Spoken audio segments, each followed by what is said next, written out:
नमस्कार, साहित्य तक के बुक कैफ़े के एक दिन एक किताब में मैं जयप्रकाश पांडे आपका स्वागत करता हूं। आज मैं एक ऐसी पुस्तक की चर्चा कर रहा हूं जिसके बारे में बात करना अमूमन लोग पसंद नहीं करते या बात करने से डरते हैं, जबकि वह जीवन का एक ऐसा सत्य है जो आपके जन्म के साथ ही आपके पास आता है। जी हाँ, मैं बात कर रहा हूँ मृत्यु की। डेथ।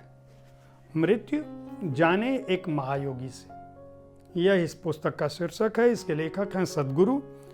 सद्गुरु ने इसके ब्लर फ्लैप पे, कवर पे, आवरण पर लिखा है, एक किताब उन सबके लिए जो एक दिन मरेंगे।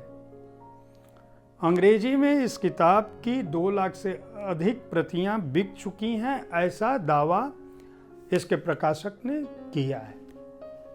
न्यूयॉर्क टाइम्स बेस्ट सेलिंग लेखक हैं सद्गुरु, और सद्गुरु के बारे में, उनके प्रवचन के बारे में उनके समर्थक यह मानते हैं कि सद्गुरु एक आधुनिक गुरु हैं जो दिव्यदर्शी हैं और योगी हैं। विश्व शांति और खुशहाली में उनका एक अपना बड़ा योगदान है। भारत सरकार उनको पद्म विभूषण से सम्मानित कर चुकी है। योग के गूढ़ आयामों को वह आम आदमी के लिए सहज बनाते हैं और सवाल जवाब की शैली में अपने शुभेच्छुओं से, अपने भक्तों से मिलते हैं। सद्गुरु ईशा फाउंडेशन के संस्थापक हैं, जो व्यक्तिगत और विश्व कल्याण के लिए समर्पित एक गैर लाभकारी संस्था है। सद्गुरु अपने जीवन को उत्सव की तरह जीते हैं। शिल्प, डिजाइन, काव्य और चित्रकला, खेल, संगीत, पर्यावरण और कृषि जैसे क्षेत्रों में भी उनकी अपनी भूमिका है और वे प्राचीनता आधुनिकता में विचरते हैं, ऐसा इस पुस्तक में उनके परिचय के बारे में लिखा गया है।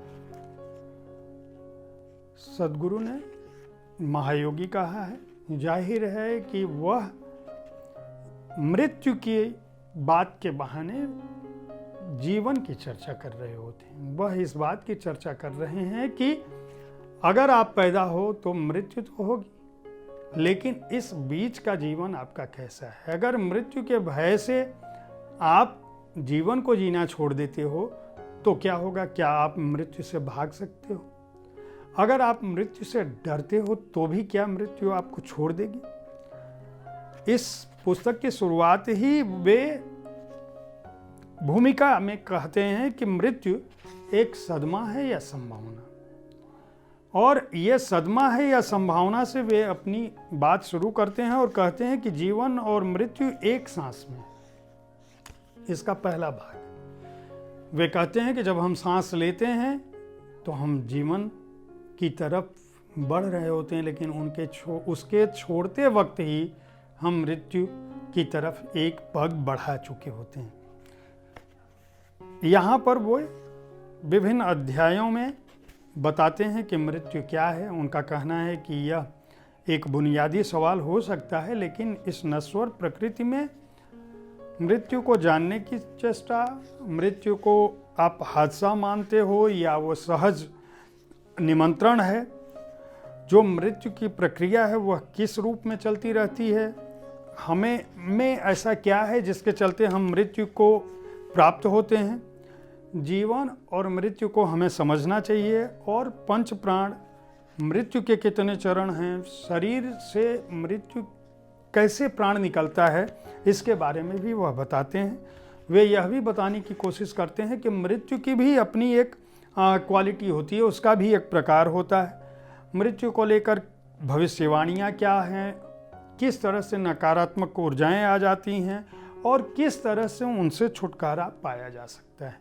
वे यह भी बताते हैं कि आत्महत्या क्या है और आत्महत्या के जो कारण हैं उनके पीछे क्या हो सकता है और उसका परिणाम क्या हो सकता है। वे यह भी बताते हैं कि मृत्यु को धोखा देना असंभव है। क्या हम मृत्यु के साथ खेल सकते हैं, वह यह सवाल है अध्याय 4 का। वे कहते हैं कि क्या अमरता की जो खोज मनुष्य कर रहा है, क्या वह उसमें सफल हो पाएगा। वे यह भी बताते हैं कि मृत्यु जो है क्या देहांतरण है, यानी क्या हम मरने के बाद किसी दूसरे जन्म में जाते हैं। वे समाधि और मृत्यु, आत्मज्ञान और मृत्यु, मुक्ति और महासमाधि की कहानियाँ भी बताते हैं। वे यह कहते हैं कि मृत्यु की शालीनता बन जाओ जो मैं हूँ। उसमें वे यह भी बताते हैं कि अच्छी मृत्यु की तैयारी कैसे करें, मरने के लिए क्या तैयारियां आवश्यक हैं, मरने वालों की सहायता किस रूप में की जा सकती है। जो प्राणी कायाहीन हैं वे, उनके जीवन में क्या घटता है, इस अध्याय के बहाने वे मृत्यु के बाद के संस्कारों की बात करते हैं।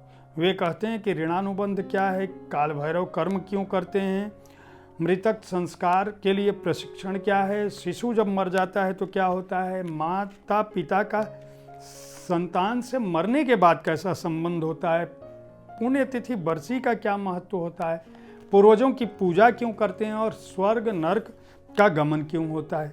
इसी तरह से वे संताप और शोक की भी बात करते हैं और यह बताते हैं कि इनसे छुटकारा कैसे पाया जा सकता है। मृत्यु के बाद के जीवन के बारे में वो भूत प्रेत की भी चर्चा करते हैं, उनकी समस्याओं की भी बात करते हैं, उनसे मुक्ति के उपाय भी बताते हैं। इसके अलावा पुनर्जन्म की भी बात करते हैं और यह उदाहरणों के साथ समझाने की कोशिश करते हैं कि पिछले जन्म की खोज क्या रही है, जन्म जन्म के साथी की अवधारणा जो है उसमें क्या है, अस्थाई संबंध इस जीवन में क्या हैं, लामाओं के पूर्व जन्म किस रूप में रहे हैं। और यह बात कहते कहते सद्गुरु यह बताने की कोशिश भी करते हैं कि मैं पूर्व जन्म में क्या था और मैं फिर आऊँगा।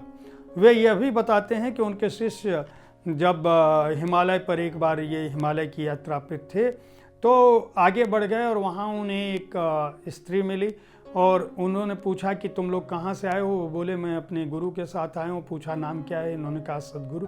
तो बोली वो तो है ही नहीं है, वो तो आया ही नहीं था, वो तो बहुत पहले जा चुका। सद्गुरु इस तरह से बहुत ही रोचक अंदाज में अपनी इस बात को उन्होंने लिखा है, कहा है और यह पुस्तक बहुत ही अच्छे ढंग से प्रकाशित हुई है। इसका अनुवाद भी उम्दा है। अंग्रेजी में पहले यह पुस्तक आ चुकी थी। इस पुस्तक को पेंगुइन रैंडम हाउस इम्प्रिंट के लिए हिंद पॉकेट बुक्स ने प्रकाशित किया है और 334 पृष्ठों के इस पुस्तक का मूल्य 250 रुपये है। अगर आप मृत्यु से भयभीत नहीं होना चाहते और मृत्यु की सच्चाई को जानना चाहते हैं तो आप इस पुस्तक को खरीद कर पढ़ सकते हैं। योग, पौराणिक कहानियाँ और छोटे छोटे किस्से भी आपको मिलेंगे। सद्गुरु के समर्थक नहीं भी हैं फिर भी भारतीय परंपरा और दर्शन के बीच अगर आप समझना चाहते हैं मृत्यु को तो यह पुस्तक निश्चित रूप से आपको एक नया नज़रिया देती है। उम्मीद है साहित्य तक का यह एपिसोड आपको पसंद आया होगा। इस कार्यक्रम में हम विभिन्न तरह की पुस्तकों की चर्चा करते हैं। हम चाहते हैं कि हर तरह की पुस्तक के बारे में आप तक जानकारी पहुँचे। अगर आपके पास भी कोई सुझाव है पुस्तकों को लेकर तो हमें ज़रूर लिखें। अगर आप प्रकाशक हैं तो अपने प्रकाशनों की, अपने पुस्तकों की 2 प्रतियां हमें उपलब्ध कराएं। हमारी टीम अगर उसे उपयोगी पाएगी तो उसकी चर्चा जरूर करेगी। धन्यवाद।